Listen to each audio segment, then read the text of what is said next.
So, ownership is bigger than just the team's objectives or any people's attitude. It sets the scope of each team's full responsibilities around functionality, experiences, quality performances, and technical areas of work.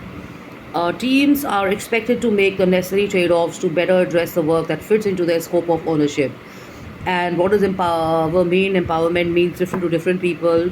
Empowerment basically improves the product and functioning of the team and people when they are feeling responsible enough for the goals and targets that they are kind of set out to do, which is usually meaningful, because purposeful and meaningful and constructive ways of functioning kind of empower people and staff, whereas negative traits like criticism or destruction or anger and temper tantrums or not standing up to the roles they've been given or feeling threatened by what the other people are doing all stands for the negatives of not being empowered.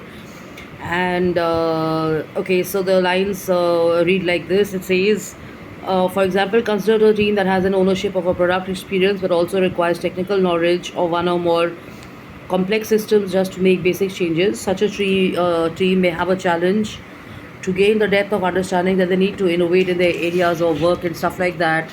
And the high level of working may work against the empowerment of the team, because at times the team doesn't know what they have to do and what their goals are.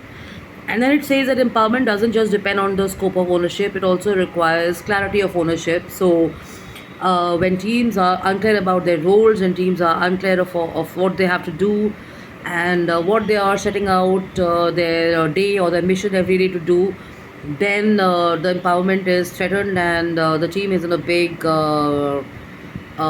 debatable or a messy spot because they themselves don't know what to do and stuff. And the same logic applies to, I remember when our finance minister made a statement and she had said that when it comes to excuse me, when it comes to implementing you know action and taking initiatives and stuff like that, there's so many people who are sitting out there to make comments and to give their negative feedbacks and stuff like that, and very few people come out and offer solutions to complex systems and stuff like that, because people, I personally feel and professionally feel, do not put themselves in their own spot and stuff like that. And this is like as being at home or in a personal situation where you're expecting the onus of responsibility, or let's make it lighter, the onus of a certain task at home or something like that to be handled and managed by one person, whereas the other person or the other set of people do nothing. So in that case, the balancing act of equal roles and equal partnership doesn't apply. And this is where the book states that when a team takes off, or when a set of people are set out to kind of achieve their goals and accomplish their goals and stuff like that, the empowerment of the company or of that particular department comes when people are working together in synergy and on the same roadmap. So it's not like, let me put it in Hindi, एक बंदा इधर जा रहा है, एक बंदा इधर जा रहा है, and there is this ultimate chaos and ultimate khichdi and stuff like that. So what makes sense is to have clear defined roles that A is going to do this, B is going to do this, Z is going to do this, and then someone has to take accountability at the end of the day and stuff like that, and there has to be a timeline. And I again remind people who are listening to my posts and stuff like that, and they are sending me these messages on Instagram and on social media with their likes and feedback and stuff, that please assign a date and a time to the work that has to be done, because people normally do not take response time very seriously and stuff like that. And if somebody says they're going to take a day or 2 days, try and give them at least 2 days or 3 days extra, because you never know that out of sheer enthusiasm or trying to kind of please you, or to kind of sign you as an account or a client, they may be out of sheer excitement saying that they're going to do the job by the end of the day, when you've only spoken to them at 6 p.m. and 9 p.m. is impossible. So for sure from your own experience that it's going to take at least 3 to 4 days time from your own experience. So try and give them that timeline and try and set a date and a time for finishing off the task and stuff like that. And Not having dates and timelines is a very vague way of working and stuff like that. It's like not taking ownership or not taking onus for the task you set out to do. So even if it is home, even if it is at home and you have something to do within a family and stuff like that, try and delegate the tasks and work on different people. If it's two people, then obviously they have to take the onus on sharing it. One does something and the other does something. But if it's four people or six people, or if you have a set of servants and people to manage your work and stuff, be a coach and delegate and get the work happening and stuff.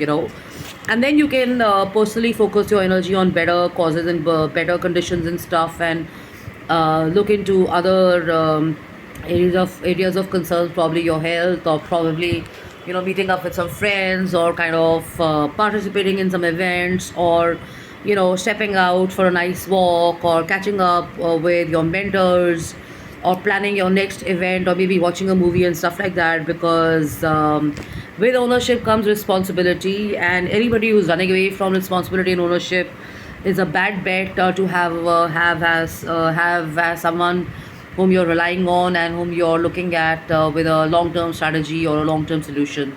So, love and luck, take care. This is again a read from this particular book, which is about people and ordinary products, and it's product leadership lessons from the world's top 20 companies and stuff like that. It's really a useful book, and as I read this, I kind of can reflect and see, and I can also kind of learn a lot as to how I'm going to go about with my next action, and where can I disagree and where can I commit and stuff like that, and where can I, channelize my energies, and where can I put in my ideation and more of my strategy, and where can I have my people stepping in, doing and stuff for me and stuff like that. So in the morning, I shared something on collaboration. Even in collaboration, there has to be owners of responsibilities and ownerships of who does what and when. So that's really very important, because if you really want to have a smooth flow of stuff and work happening, then somebody has to kind of step in and align everything for you. And if you are your own boss, and if you're a founder or a CEO or a designer, or you're heading a team or stuff like that, then you have to have clear defined parameters and deadlines for yourself and for your team. And it's very very obvious, with my experience in so many organizations, that good moral behavior is normally imbibed by people and stuff, and people at junior level do follow you, and they do try and learn good things from you.